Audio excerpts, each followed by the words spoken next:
반갑습니다. 오늘은 여러분들과 함께 이 누가복음 24장의 긴 본문으로 다시 사는 이야기라고 하는 제목을 놓고 함께 말씀 상고하고자 합니다. 세상에 정말 많이 읽히는 책들 중에 위인전이 있습니다. 내용은 이렇죠. 그들이 어딘가에서 태어나고 어느 행보를 걷다가 죽기 전에 어떤 업적을 남기고 죽었는가에 대한 책입니다. 그래서 세상의 모든 위인전들은 그 인생의 마지막 페이지에 클라이막스로 본인의 죽었던 모습, 그 죽음을 멋지게 강조하고 묘사하고 유언을 곁들이기도 하지요. 우리 예수님은 어떠셨을까요? 아마 예수님을 두고 위인전 한 권을 쓰라고 한다면 우리는 고민 없이 바로 이 성경을 이야기할 것입니다. 하지만 이 성경은 세상의 위인전과는 다른 한 가지가 있습니다. 그것은 바로 죽음 뒤에 다시 사는 이야기로 빼곡한 책이더라는 사실입니다. 이것이 얼마나 우리들의 가슴을 또 벅차게 하는지 모르겠습니다. 사망을 이기시고 다시 살아나셔서 홀로 한 분으로 영원하신 분, 이것이 위인 중에 참 위인인 것이죠. 한번 따라해 볼까요? 진짜 위인은 다시 삽니다. 진짜 위인은 다시 삽니다. 네, 아멘이죠. 그럼 다시 살 수도 있을 만큼 이 위대하셨던 분이 왜 죽었는가? 사망을 이길 수 있다면 안 죽을 수도 있었겠죠. 그런데 우리 예수님은 이 땅에서 생존을 선택하시지 않았고 생명을 선택하셨습니다. 죽음으로 우리의 죄를 담당해서 다 해결하시고 영원한 생명을 우리들에게 부여해 주셨습니다. 그래서 이 생명은, 이 영생은 장차 우리가 그분을 믿는 믿음으로 그 믿음을 은혜로 선물처럼 받아서 동일하게 누릴 수 있게 된 것입니다. 이것이 예수님의 위인전, 성경이 말하는 결론입니다. 우리 메시지처치 성도님들이 이 말씀을 믿고 또 하나님의 품에 안기는 그날에 다 이 위인이 되시는 축복이 있기를 주님의 이름으로 소원합니다. 자, 그런데 이제 문제는 안타깝게도 이 부활의 사실을 사실로 받아들이지 못하는 사람들이 있다라고 하는 사실입니다. 오늘 저희가 읽은 이 본문은 예수님의 부활 직후의 장면을 다루는 말씀의 장면입니다. 곧 엠마오로 내려가는 두 제자의 이야기죠. 예수님의 십자가 처형 이후에 시르에 빠지고 이들은 예루살렘을 등진 채 터벅터벅 내려가고 있습니다. 오늘 본문과 평행 구절로 짧게 요약된 다른 마가복음에서는 시골로 갔다라고 기록하지요.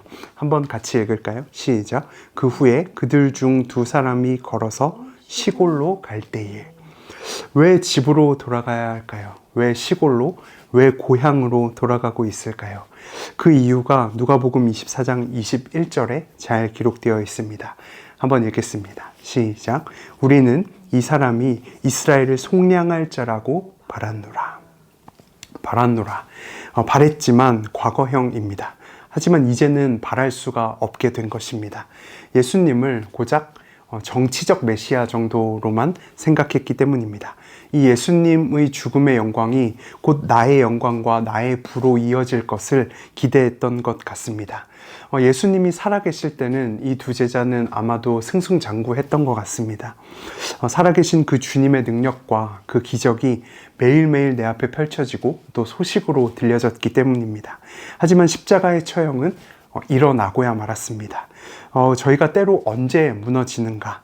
이 부활의 주님이 나에게 도무지 유익이 없고 쓸모가 없고 내 살림살이에 도움이 되지 않을 것 같을 때 우리는 원래 살았던 고향으로, 시골로, 또 옛사람으로 돌아가려고 합니다. 엠마오로 내려간다는 사실이죠. 일단 제가 내려간다라고 표현했던 이유는 무엇일까요?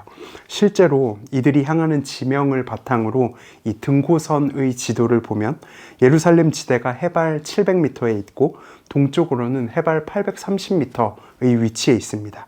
실제로 아주 높고 눈에 확 띄는 곳에 예루살렘이 있었고 상대적으로 엠마오라고 하는 작은 마을은 아래쪽의 마을에 있었기 때문에 엠마오로 내려가고 있다라고 하는 표현이 맞는 사실입니다. 하지만 오늘은 이들의 위치뿐만이 아니라 내려가지 않으면 좋을 것까지도 다 함께 내려가고 있다는 것이 문제입니다. 이들이 무엇이 내려가고 있는가? 첫 번째는 믿음이 내려가고 있습니다. 오늘 본문의 22절과 23절 말씀에 보면 이들이 어떤 여자들이 우리로 놀라게 하였으니 이는 그들이 새벽에 무덤에 갔다가 그의 시체는 보지 못하고 와서 그가 살아나셨다 하는 천사들의 나타남을 보았다 함이라. 지금 이 두 제자는 예수님이 다시 살아나셨다라고 하는 그 사실을 듣고 내려가는 것입니다. 그럼 이것은 무엇을 뜻할까요? 믿음이 내려가고 있는 것이죠. 예수님의 부활 소식을 듣고도 그 믿음에 수정이 없고 목적지에 변동 없이 여전히 내려가는 이들의 모습을 보면 첫 번째로 우리는 이들이 믿음이 추락하고 있음을, 믿음이 내려가고 있음을 알 수 있습니다. 두 번째는 무엇이 내려가는가? 기분이 내려가고 있습니다. 17절에 기록된 이들의 얼굴 색깔, 무엇이라고 표현되었냐면 슬픈 빛, 이들의 안색을 대뜸 슬픈 빛으로 표현하고 있지요. 또 셋째는 무엇이 내려가는가 하면 영성이 내려가고 있습니다. 곧 둔감해졌다는 사실이죠.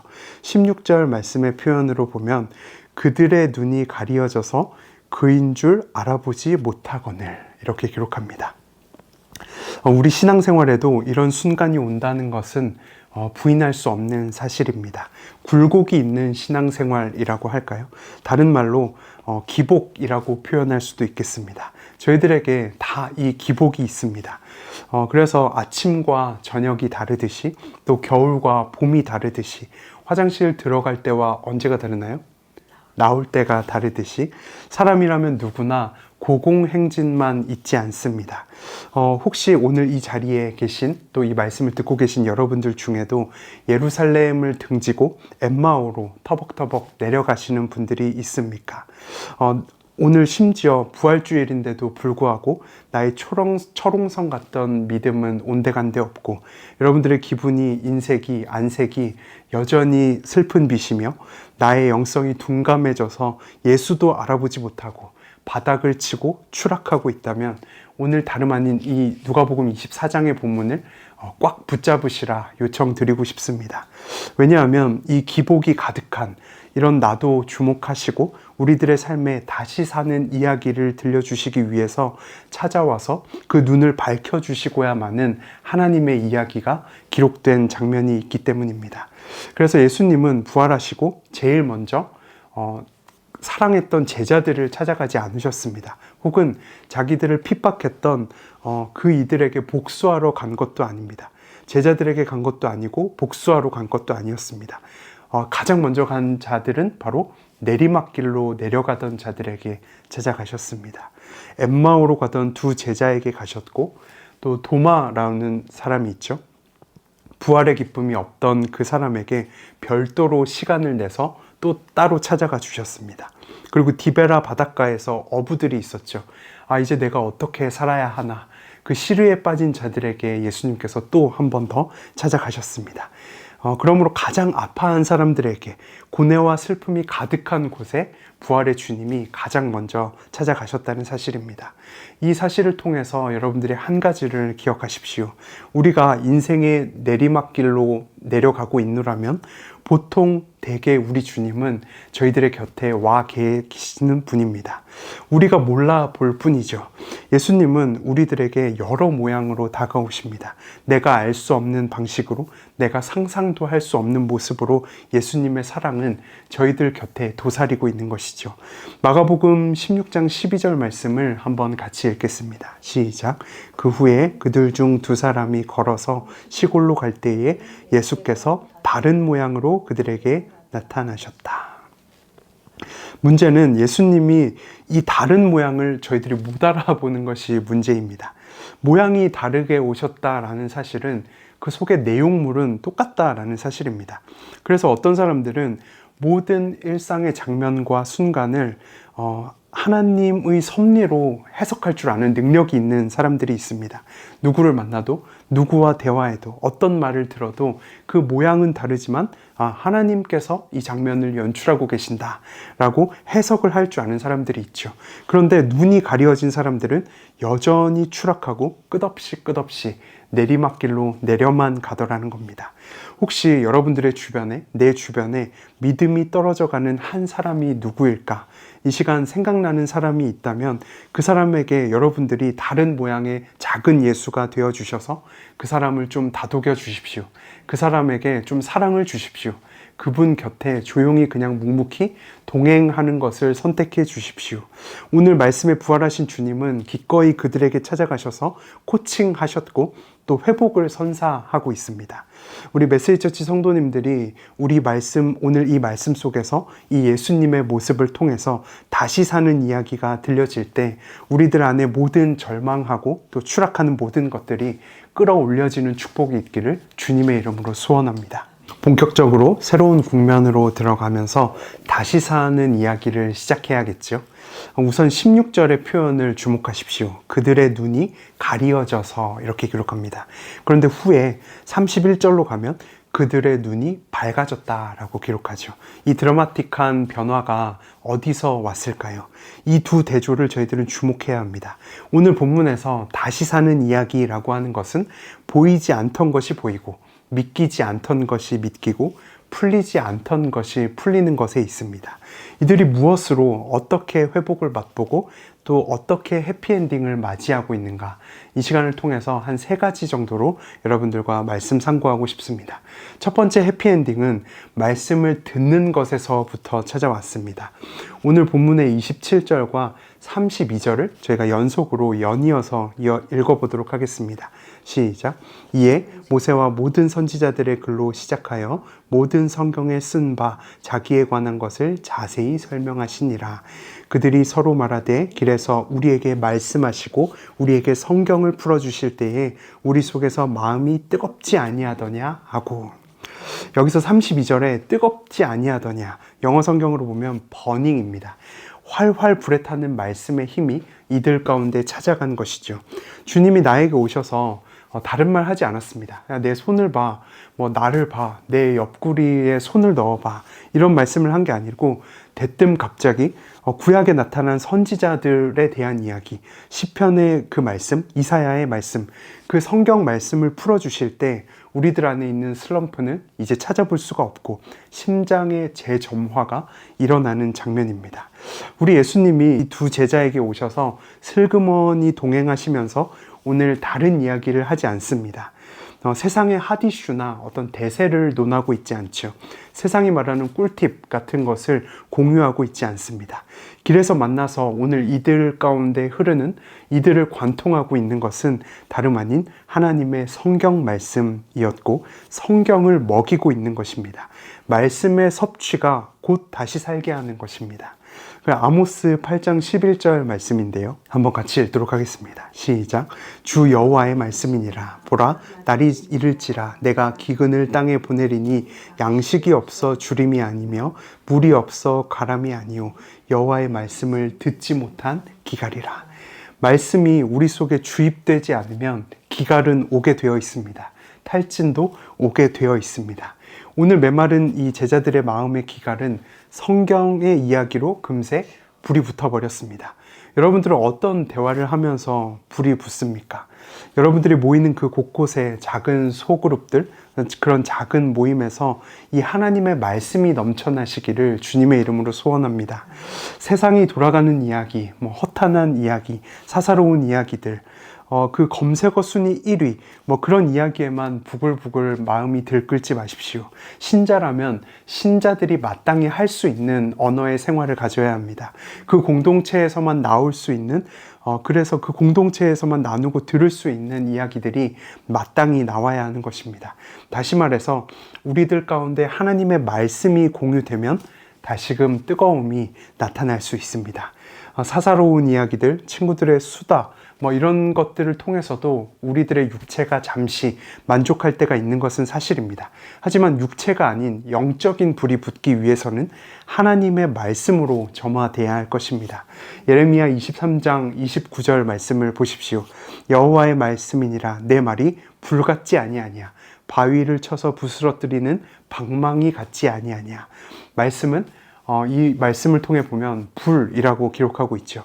이 불같은 말씀을 묵상해서 그 말씀의 방망이로 저희들의 딱딱하게 굳은 이 마음을 깨부셔야 하는 것입니다. 여러분들의 입술과 언어를 말씀으로 바꾸십시오. 그 말씀으로 인해서 영적 둔감을 영적 예민함으로 바꿔내는 축복이 있기를 주님의 이름으로 소원합니다. 첫 번째가 말씀을 듣는 것이었다면 두 번째는 말씀을 기억하는 것에 있습니다. 우리가 언제 각성하게 되는가? 그것은 바로 말씀을 기억할 때입니다. 오늘 본문으로 다루지는 않았지만 이 24장의 초반부를 보시면 부활의 첫 증인인 여인들의 이야기가 기록되어 있죠. 부활의 첫 목격자들의 이야기입니다. 그런데 이들도 부활의 목격자로서 처음에는 근심했다는 사실을 아십니까?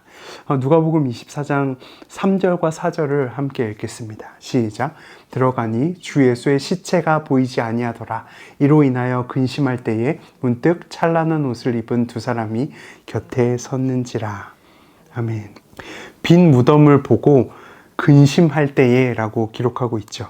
빈 무덤을 본 정도로는 큰 효능이 없었다는 것을 보여주는 중요한 대목입니다. 이들에게 천사가 나타나서 내려준 오늘의 처방이 무엇인가? 그것은 바로 기억하라는 것이었습니다. 누가복음 24장 6절 여기 계시지 않고 살아나셨느니라. 갈릴리에 계실 때 너희에게 어떻게 말씀하셨는지를 기억하라.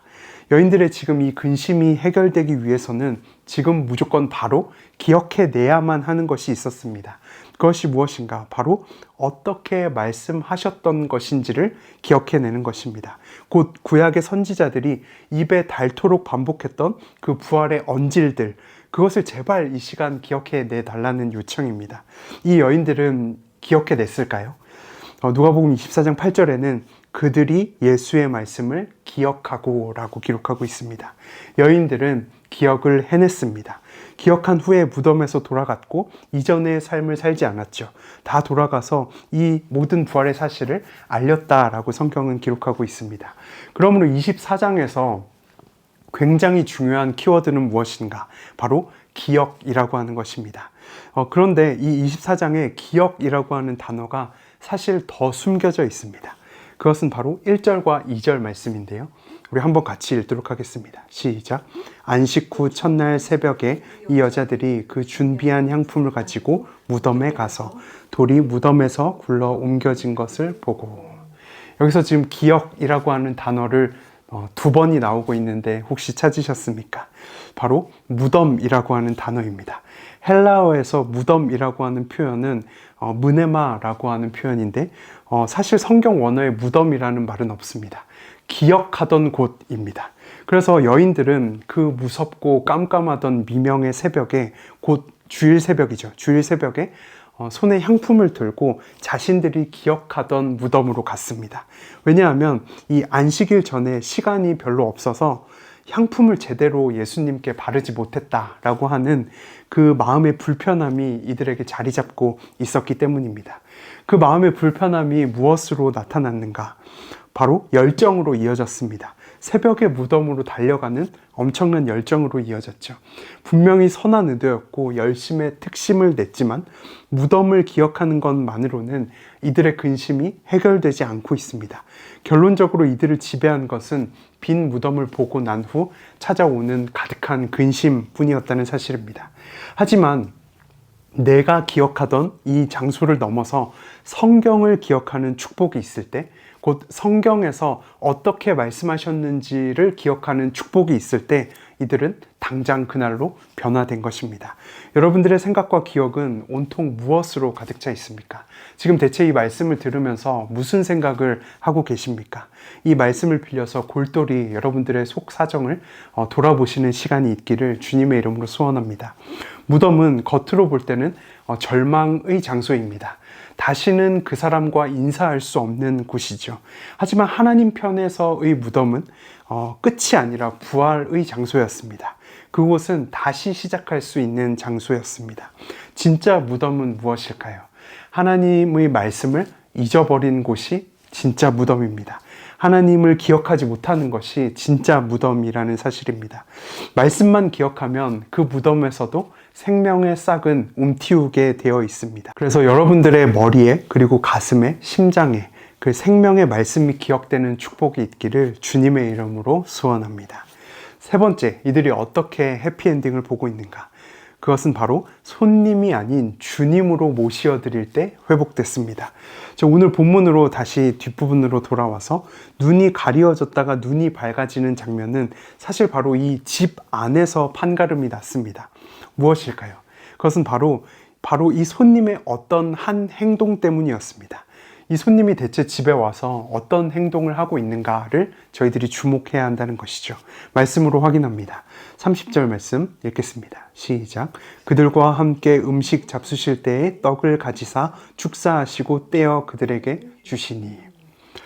이제 두 제자의 집에 잠시 들어간 손님 예수님은 갑자기 떡을 떼어주면서 이들과 조촐한 식사를 시작하고 있습니다. 그런데 이 상황은 사실 굉장히 황당한 상황입니다. 왜냐하면 마땅히 주인이 해야 할 일을 손님이 하고 있기 때문에 그렇습니다. 하지만 이 두 제자들은 잠자코 조용합니다. 트집 잡지 않고 기분이 상해하지 않습니다. 묻지도 따지지도 않고 그분의 축사와 성찬을 온전히 받아들이고 있다는 사실이죠. 그리고는 눈이 밝아졌습니다. 저희는 함께 묵상해 볼 수 있습니다. 충분히 묵상할 수 있습니다. 그것이 무엇인가? 날이 저문 그 밤, 이 성찬은 이들에게 아마도 십자가를 떠올리기에 충분하지 않았는가에 대한 묵상입니다. 이분이 아까부터 저 길에서부터 우리를 따라오더니 기어코 집까지 들어오더니 근데 이분이 손님이 아니라 주님이었구나. 손님이 아닌 주님이 주신 그 떡을 내가 바라볼 때, 그 떡을 먹을 때, 그 십자가를 상기시켜 주셨을 때 바로 그때 우리 안에 꺼져버린 그 불씨가 다시 재점화되기 시작했다는 사실입니다. 그러므로 도로시 데이라고 하는 사람은 미국의 크리스천 작가인데요. 성찬을 두고 이렇게 표현했습니다. 빵을 땜으로써 그분을 알고 또한 빵을 땜으로써 서로를 안다. 이렇게 말했죠. 이것이 십자가의 기능입니다. 십자가가 가진 기억의 기능입니다. 우리 삶에서 이 십자가의 은혜를 놓치지 않고 항상 기억하는 축복이 있기를 주님의 이름으로 소원합니다. 자, 그러면 이들이 말씀으로 성찬으로 말씀을 듣고 기억하고 성찬으로 이것으로 다 회복이 됐죠. 그래서 이들이 어떤 삶을 살고 있는가? 33절에는 곧 그때로 일어나 예루살렘으로 돌아갔다라고 성경은 기록하고 있습니다. 곧 그때로 이제 엠마오로 내려가는 것이 아니라 뒤돌아서 다시 예루살렘으로 올라간다라고 말씀하는 거죠. 무엇이 이들을 올라가게 하고 있을까요? 당연한 말씀인지 모르겠지만 바로 하나님의 말씀이 이들을 움직이고 있습니다. 히브리서 4장 12절 말씀, 하나님의 말씀은 살아있고 활력이 있다라고 말하죠. 옛날 개역 한글 성경에는 하나님의 말씀은 살았고 운동력이 있다라고 기록합니다. 운동력이 있으니까 이제 올바른 장소로 옮겨지게 되는 것입니다. 자, 그런데 여기서 주목하고 싶은 표현이 한 가지 더 있는데 그것은 바로 곧 그때로라고 하는 표현입니다. 저물었고 캄캄한 밤이죠. 이 밤에 예루살렘으로 간다라고 하는 것은 굉장히 이상한 행동입니다. 그 시간은 이동하는 사람 없습니다. 인적도 없고 가로등도 없고 위험한 시간이죠. 그래서 많은 성경 인물들은 밤중에 혹은 꿈속에서라도 하나님의 음성을 알아차리면 다음날 굉장히 일찍 일어났습니다. 일찍 일어나서 어떤 액션을 취하는 순종의 모습을 보였죠.